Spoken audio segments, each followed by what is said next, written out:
Eu já estava sentado dentro do carro no fim da tarde. Do nada eu comecei a chorar que nem uma criança. E a pessoa do meu lado só falou: "Eu tô contigo, eu tô aqui." E isso me fez decidir sair. Se você já trabalhou duro, fez tudo para dar certo, e mesmo assim sentiu que aquilo não valia o que você entregava, essa história é sua. Senta aí, bora conversar. E no final, eu te conto o que eu nunca contei sobre esse dia, nem para quem tava comigo. Ato 1. O mundo antes. A esperança que segurava tudo. Para você entender o tamanho disso, eu preciso voltar um pouco. Eu vim de uma família sem muita estrutura. Eu passei por alguns apertos financeiros de verdade. Não tô falando de sentir falta de luxo. Eu tô falando de precisar mesmo. Quando eu entrei no banco, eu não tinha muitas opções, mas eu tinha uma coisa segurando tudo: a esperança. A esperança de que ia melhorar, de que o próximo ano seria diferente do ano anterior. Só que eu nunca fui promovido, nem uma vez, em anos. E toda vez que a infelicidade batia, o único remédio que eu conhecia era pedir transferência. Trocar de agência, trocar de cenário, sem trocar o problema. Teve uma cidade, Cândido de Abreu, o interior do Paraná, no Brasil. Eu tinha 22 anos, sem um amigo sequer ali, sem família por perto, e eu sinceramente não sabia como me enturmar naquele contexto. Se você já teve esperança de que esse ano vai ser diferente e nada mudou, continua exatamente igual, eu sei muito bem essa sensação. Eu vivi ela em looping, ano após ano.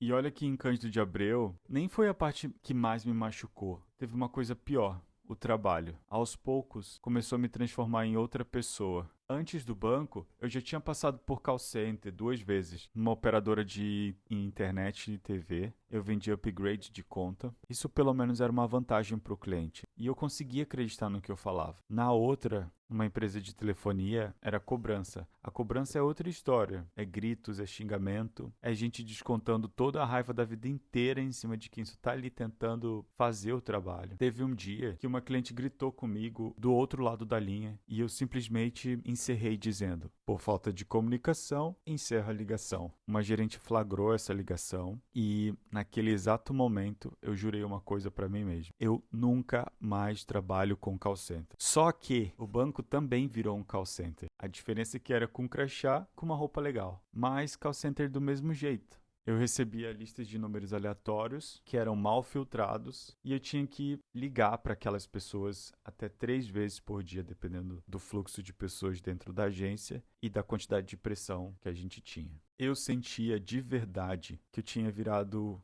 um robô.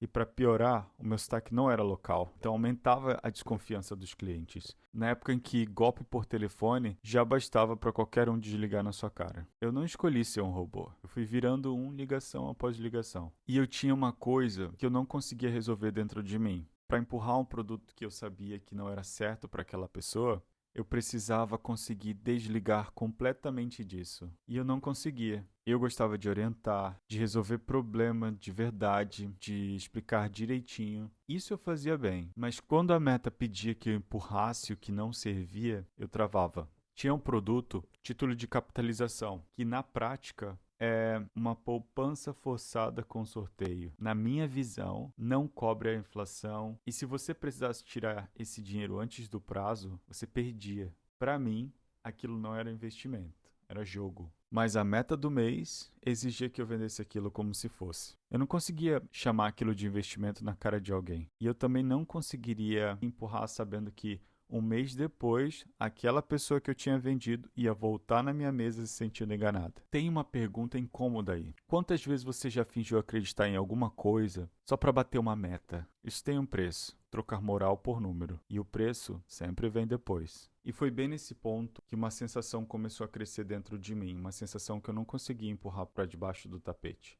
O meu valor tinha congelado. Eu tinha estabilidade financeira. Sim, mas eu não tinha nenhuma perspectiva real de crescer. E quando eu imaginava que daqui a uma semana, exatamente igual a essa, e daqui a um ano, exatamente igual a hoje, e aquilo me desesperava de um jeito que eu não sabia nem dar o nome.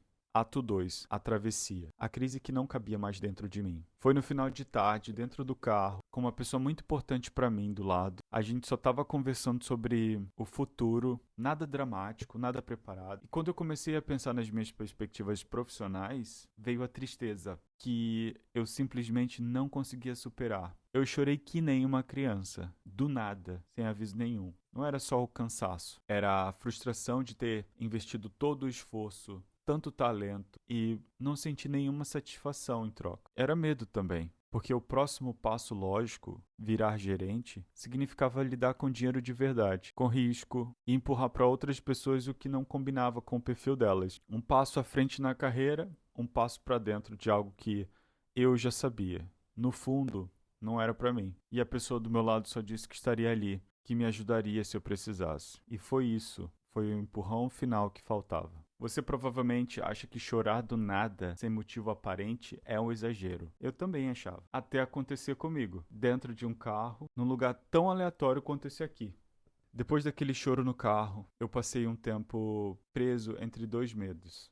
Eu tinha medo de sair e me arrepender, mas também eu tinha medo de ficar e me arrepender de nunca ter saído. E no fim, a decisão final não foi sobre qual dos medos era menor, foi sobre qual dos dois arrependimentos eu conseguiria carregar melhor. Eu escolhi o medo que eu conseguiria olhar nos olhos. Antes de continuar, se você está se reconhecendo em alguma coisa aqui, se inscreve e ativa o sininho no YouTube. Se você está ouvindo no podcast, segue o canal no Spotify ou onde você escuta. Deixa um comentário me contando seu momento de virada, eu leio tudo. E se você acompanha faz tempo, o membership já está disponível, os detalhes estão na descrição. E agora, a parte que eu prometi lá no início. Por que eu sumi 3 anos depois daquele primeiro vídeo? Um vídeo despretensioso, gravado sem muita expectativa, sobre sair do banco. Esse vídeo, ele alcançou muito mais gente do que eu esperava, inclusive pessoas que trabalharam comigo. E algumas dessas pessoas que comentaram no vídeo criticaram a minha decisão, que era só minha, pessoal, e isso me deu de alguma forma medo de continuar. Fora isso, eu também não tinha certeza do que eu queria produzir, e muita coisa acontecendo na minha vida ao mesmo tempo. Mudança de país, recomeço do zero, tudo junto. E a prioridade, naquele momento, era viver, não filmar. Eu precisava viver a história inteira antes de saber como contar ela. E 3 anos foi o tempo que levou. Ato 3. O mundo depois. A paz que eu nunca tinha antes. Hoje eu tenho paz e isso sozinho já vale a história inteira. Não preciso mais acordar todo dia de manhã me preparando para uma guerra. É a palavra que sempre vem na minha cabeça. A ansiedade, ela ainda existe. Ela não desapareceu como mágica, mas ela aparece muito menos do que ela aparecia antes. Tem uma coisa curiosa que eu só entendi depois. No banco, mesmo acordando cedo, mesmo me arrumando com antecedência, eu sempre chegava atrasado. E hoje eu entendo o que aquilo era. Chegar atrasado era a minha forma de adiar a dor por alguns minutos. E hoje, onde essa travessia toda me trouxe? Hoje eu moro no noroeste da Inglaterra, fica 1 hora de Liverpool, 1 hora de Manchester. Estou num intervalo de emprego fixo, usando esse tempo para desenvolver edição de vídeo, criação de conteúdo e para estar bem aqui, contando essa história para vocês. E digamos que desenvolvendo novas skills. No geral, habilidades no caso. O meu último emprego aqui na Inglaterra foi numa empresa de aluguel de equipamentos para cinema, televisão e eventos. Tudo em inglês. Limpar, carregar, organizar, dirigir, atender clientes, entregar pedidos, ajudar os motoristas. Tudo completamente fora da minha zona de conforto. E foi ali, entregando o pedido, debaixo de chuva, debaixo do sol quente, tentando entender o sotaque que eu nunca tinha ouvido antes, que eu percebi uma coisa. Eu estava aprendendo mais rápido do que em qualquer emprego anterior, porque ali o erro aparecia na hora. Não dava para fingir que eu não tinha visto. O erro, quando aparece na hora, ele ensina mais rápido do que qualquer outra coisa que já tenha estudado. O que eu nunca contei sobre aquele dia. O que eu nunca contei é o que passou pela minha cabeça bem no instante do choro. Não foi o eu odeio meu trabalho. Foi mais simples e mais assustador que isso. Eu não sei mais quem eu sou fazendo isso. Óbvio que eu não disse isso em voz alta, nem para a pessoa que estava do meu lado. Eu só chorei. E foi a mesma sensação de quando eu jurei nunca mais trabalhar em call center, lá atrás. Só que dessa vez, o call center era a minha vida inteira. E você? Em que ato dessa história você está?